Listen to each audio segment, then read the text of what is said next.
Hello and welcome to TEC Bike Parts. We've had the 1200 Scrambler for a couple of months now. I normally do a video around about the first service time, or even when we first get a bike. The thing is, if you do that, you haven't really had a chance to get a good look at what's going on with the bike.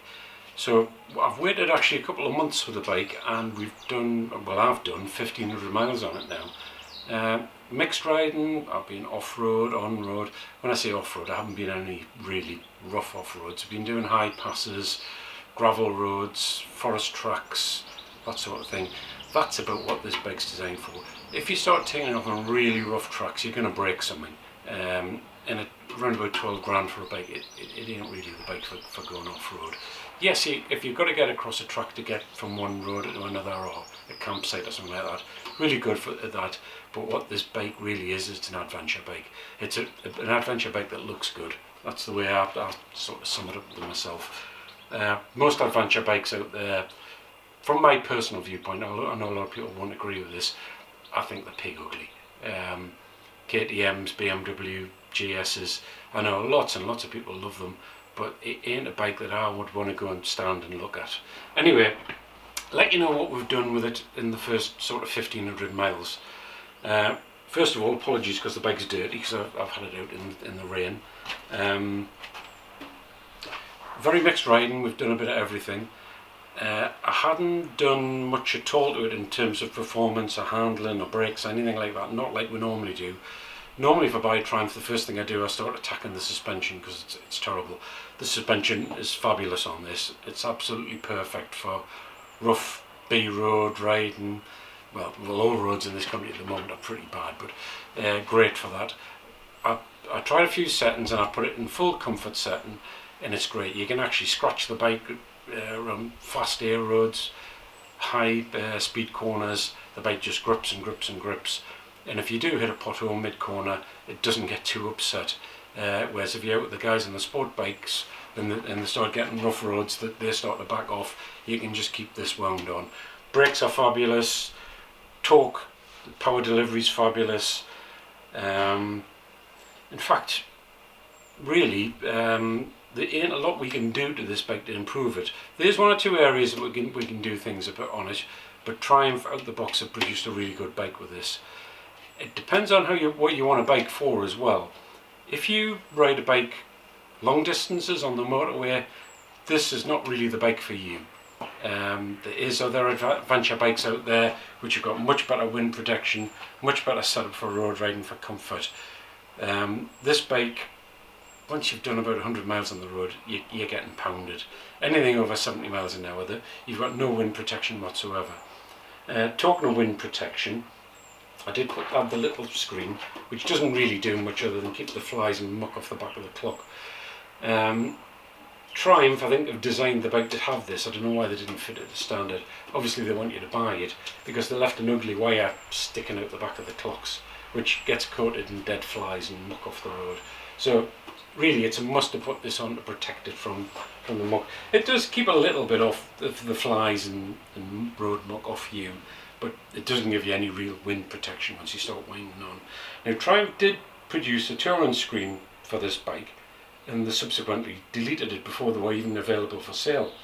Reason being, so I'm told, it's not an official viewpoint from Triumph, but I've been told that these brackets weren't strong enough for the screen. They're actually, I think they're only M5 screws that hold them onto here, and they're just a thin plate. Now I can imagine if you've got a screen, you've got a lot of leverage on here, it's going to put too much strain on these little screws of the bracket, and it's going to cause problems. So I think they're probably beefing up the brackets for it, and they will reintroduce it when that comes out. The bike is crying out for a screen if you want to use it on a dual carriageway or motorway, but I'm not going to keep banging on about that. But what this bike does excel is the type of riding that I do, is maybe 100-150 mile blasts on a weekend or an evening, off B roads, tracks up in Northumberland where I live, or across in the Lake District.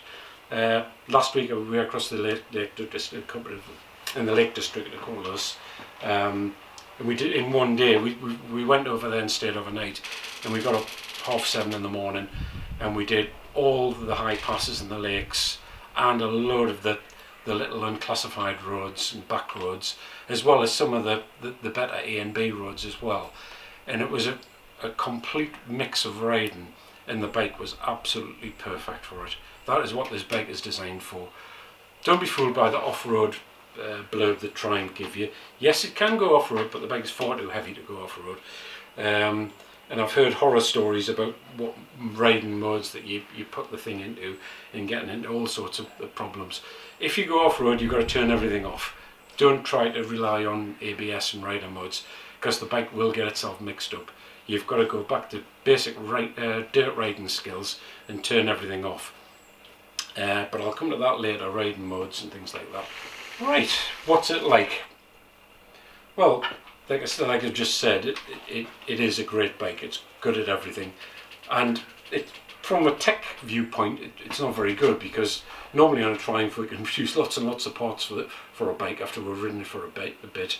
I'm really struggling to find anything that's wrong with it. I'll go through two of the things that I've improved, what I feel I've improved on, and what could do with some attention. Height is a big problem for a lot of people. I've got a 34 inside leg, and I'm just sort of big enough to be safe on it. If you get an off camber or whatever, you do have to sort of slide off the seat a little bit. Initially I thought it would be too big for me, but I'm actually fine on it, with the suspension set fully low and on the soft setting. If I'd started winding the preload up, I think it would probably be a bit too high for me. But that 34 inside leg, if you're any shorter than that, you may struggle a bit on it, and you may want to look at the XC, which has got the shorter travel suspension on, which will be fine for everything that this bike does as well. But what I do like is the way that this suspension absorbs everything. It is a better quality suspension than what the XC's got on. And it's a bit of a no-brainer, all the extra equipment you get on this bike for the extra £800. It's much more of a bargain. Yes, it's a bit more money, but it's much more of a bargain than the XC is. As we go through the bike, I'll go through a few things that I like and don't like. Like I say, I do like the brakes. I like the light clutch. Clocks, great, very clear, and in fact, I like the fact that you can tilt them up and down, and you can put them to a position where you don't have any glare. But saying that, I've never had a point anywhere where the glare's been too bad on them. What did I fit personally, accessory-wise? Very little. The bike is virtually as it came out of the box, apart from the screen, and I put a high mud guard on. The only reason being, I think it looks better, and you know, these bikes are all about looks. I probably am going to do something about the front hugger bit that goes on there, because that isn't the prettiest, but yeah, well, that's something work in progress. One of the biggest problems with this bike, and a lot of bikes with high exhausts, is the fact that the exhaust gets hot. I would not want to ride this bike around a city too long, and I would not want to ride it in hot climate too long. If you lived somewhere like Madrid or Barcelona, you would hate this bike after a few days. This cat gets incredibly hot. This bike was ridden about 3 hours ago, and this is still hot to the touch. When you're riding the bike around town, you can't bear to touch. I mean, it's a heat shield and you can't bear to touch it. Even here gets hot, and you get heat rising up through here all the time. The problem is the catalytic converter's in here, and it's got to run at a very high temperature. I think it's something like 450 degrees to work properly. And this heat is all right by your right leg. Packaging, it's always going to be a problem. It's got to be close to the head to work properly, and they've had to recess the cylinder to get it tucked in enough to get your leg in. They have done a good job packaging here. It doesn't make your leg stick out too much like a lot of bikes do with a high exhaust. It's even better than the 900 Street Scrambler that I had before this for not pushing your leg out. But the heat is a problem. Now I am going to address this. What we normally do, what I did with the 900 Street Scrambler, and we do with these, is we decap them.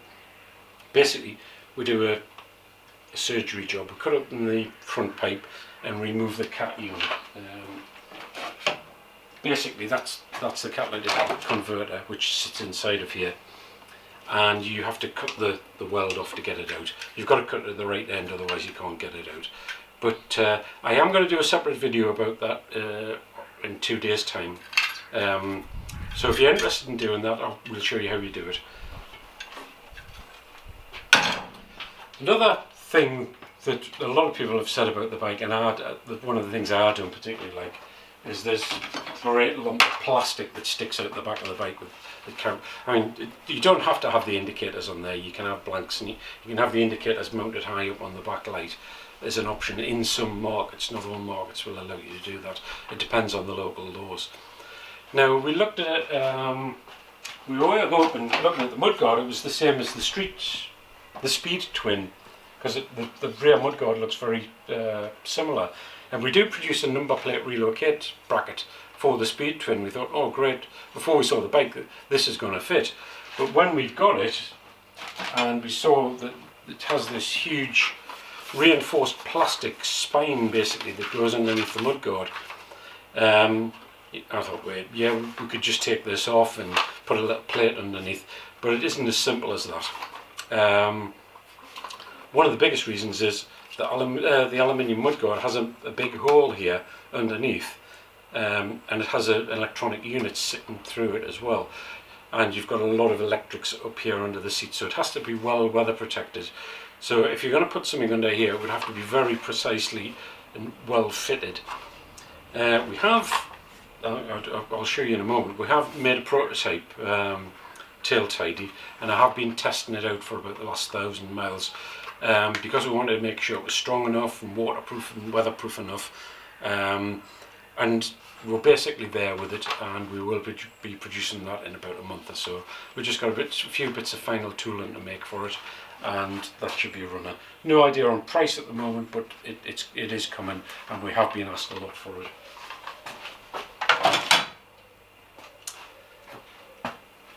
So that's basically all the good things about the bike, and one or two little bad things. Not really many bad things about it at all. There is one or two little fit and finish things. What I touched on the wiring on the clocks here. I actually clipped mine up because it was rubbing on the back of the headlight. Some people have complained that the wiring around the headstock rubs, but I've had a look at mine, there's no problem there. They maybe did it at first service, I hadn't really noticed. I have noticed what a lot of people have moaned on about the fit of the hose to the belly pan. It actually rubs against it, and I think that may be an issue in future. I'm going to keep an eye on that to make sure it doesn't rub through the main water hose, but it is actually touching there. There is a few loose rattly bits on the bike. This tends to be a bit annoying, and it just wants, it's got a rubber behind there, but it just doesn't seem to be long enough. I'm going to investigate that. And there's also a clunk on the back suspension that's been well reported. Again, I haven't really investigated, but you do get a clunk now and again. And apart from that, you would just really be niggling about things. Like I said, one of the biggest niggles from a tech viewpoint is there isn't many parts that we can do for it. I didn't like the standard mirrors, so I've taken those off, and I've fitted a pair of our aluminium bar ends, which I think are much neater for a dirt bike. They fit really well with the bush guards, and they're really good for visibility, and they don't move when you're off-road. They're pretty solid. You've really got to get a hold of them and move them hard if you want to adjust them. Riding modes and the clocks. Yes, I think the clocks are good and clear, but I also think there's far too much going on them, and they're a bit distracting. It's the same with this cluster here. You've got 1, 2, 3, 4, 5, 6, 7. You've got 8 buttons here, 9 buttons if you include the heated grip button, to operate with your left thumb and your left forefinger. And it's quite easy to hit the mode button or the indicator button instead of the mode button, because without taking your eye off the road, these feel very similar. The other thing is, when you're doing this, when you're riding along the road, you tend to look at the screen for a bit longer than safe. And I've had a few moments where I think, oh, I'm on the wrong side of the road here or whatever, because I've been fiddling about looking at my fuel consumption or my riding mode or something like that. So not a good idea if you get too engrossed with it. I tend now to set the mode before I go, and like I say, if I'm road riding, I tend to leave it in sport mode, and if I'm off-road riding, off-road pro mode. And I think that's the only ones you need. So you could put it in rain mode if it was very slippy, but I think we probably want to be icy before I put it into rain mode. Because at the end of the day, you've got to, your right hand's connected to the throttle, and your right hand's connected to your brain as well. So, if it's getting a bit slippy, just back up and don't open the throttle so much. I personally think these rider modes are taking a bit of riding skill away, and we're going to end up with a generation of people like this in cars at the moment who don't know what to do if they get in a skid or a slide or whatever. And no, I'm not going down that road. That's a whole different story. I'm going to move the camera now and show you around a few of the bits and bobs that I've done on the bike, and bits and bobs that we're going to be making videos on. Right, like I said, I was going to show you the tail tidy, the prototype one we've made. Now we have added a couple of little mountings here to put small indicators on, because I think the current range of Triumph ones are a bit on the large side for a dirt bike. These are actually E-marked, and they're nice and bright. They're not expensive, and they look a lot neater than these humongous things that Triumph fit. They look like something from Dan Dare's ray gun, these things. Anyway, what I have done is we've mounted a number plate light, the stock number plate light, under here, which it virtually disappears. You can't see it at all when you're on the bike, apart from directly behind. It doesn't show a white light behind. You can mount a standard size number plate or a smaller 8x6 like I've got on there at the moment.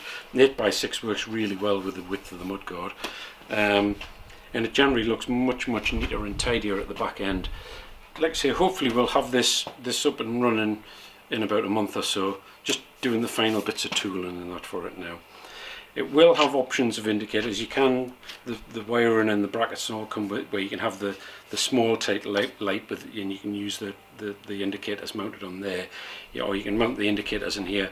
And we also supply an adapter bracket, so you can use the 2-hole fitting indicators that Triumph supply, or if you've invested in the small LED ones, they will bolt on there. And we will provide adapters for aftermarket indicators on request. So you just, all bases are covered there basically.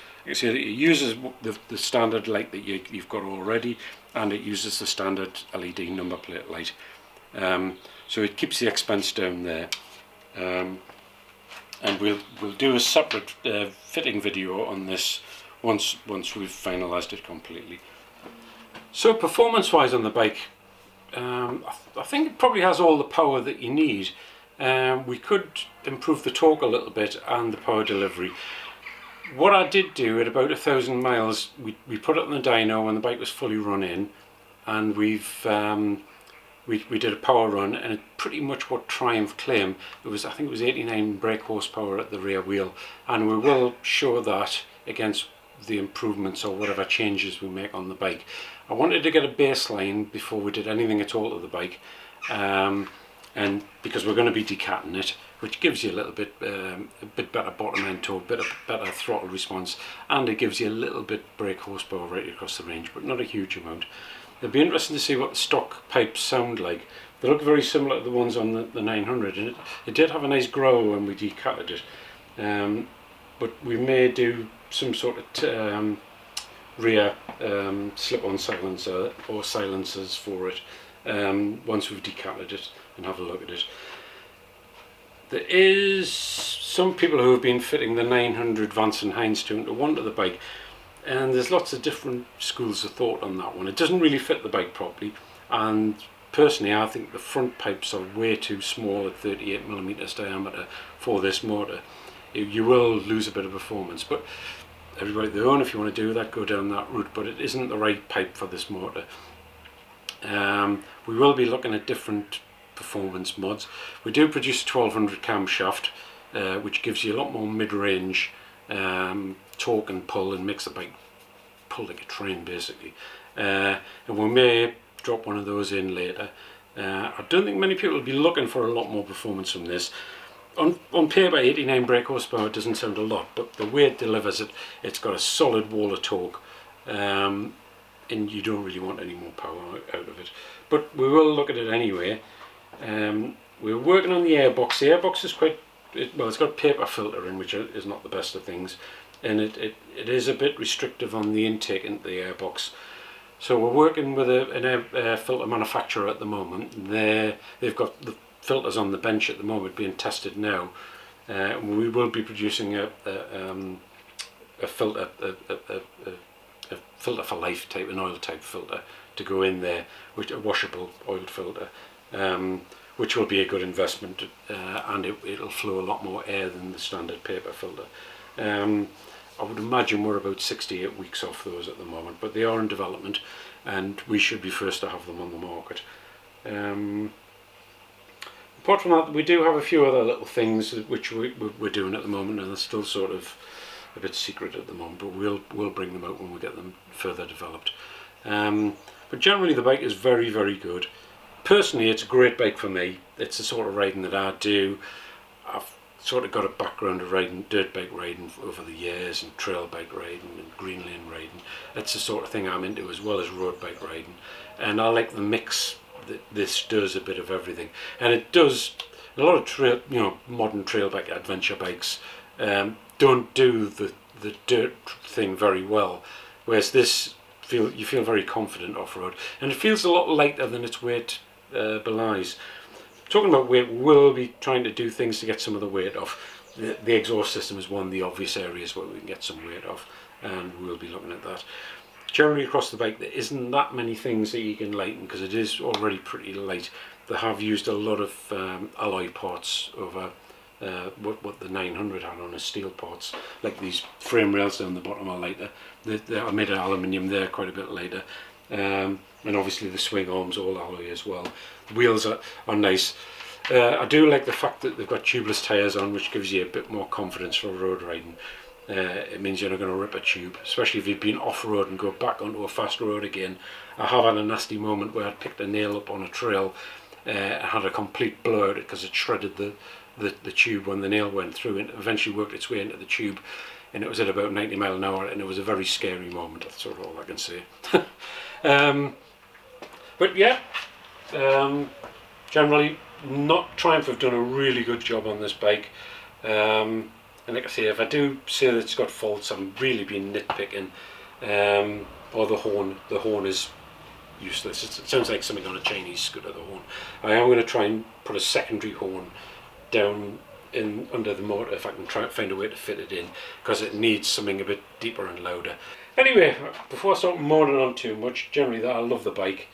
And there's not many things out. Oh, sorry, there was one thing I was going to have a bit of a moan about, was the fact when the Triumph announced this bike, they did say it was going to have a Bluetooth integration with your GoPro and your phone to run Google Maps for turn-by-turn navigation. I thought, great, no need to have a separate sat-nav, great, you just press a button to work your GoPro, but it's not available, and they don't even have a date for it being available, which is a bit naughty when you announce that it's one of the main selling points of the bike. But I don't know how technical problems or manufacturing problems with it, but just be aware that at the moment it isn't available, and if that was one of the deal breakers of buying the bike, ask the salesman, give the salesman a bit of a harder time about it, because they shouldn't really put that sort of thing in brochures and on websites unless it's really available.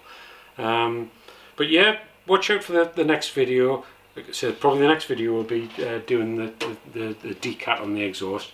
We can show you how to do it yourself. We do add a deflector plate in, and the R&D on that was a long, hard won process. We won't show the details of that because we will decat pipes and put that deflector plate in for people, which we charge, I think it's about £80 for. Or you can just decat it yourself. We used to just decat them. You don't gain as much mid-range torque by doing that as if you put the deflector plate in. But like I say, the deflector plate is not as obvious as you think it is, and we had to do a lot of R&D on that to get it right. But we will do a separate video on that. We'll do a separate video on the tail tidy. Also, if we do any performance improvements, we'll do some dyno runs and show you back to back with the stock figures. So for now, thanks for watching, and I hope you've enjoyed the video, and keep your eye out for the next videos in the series. Bye now.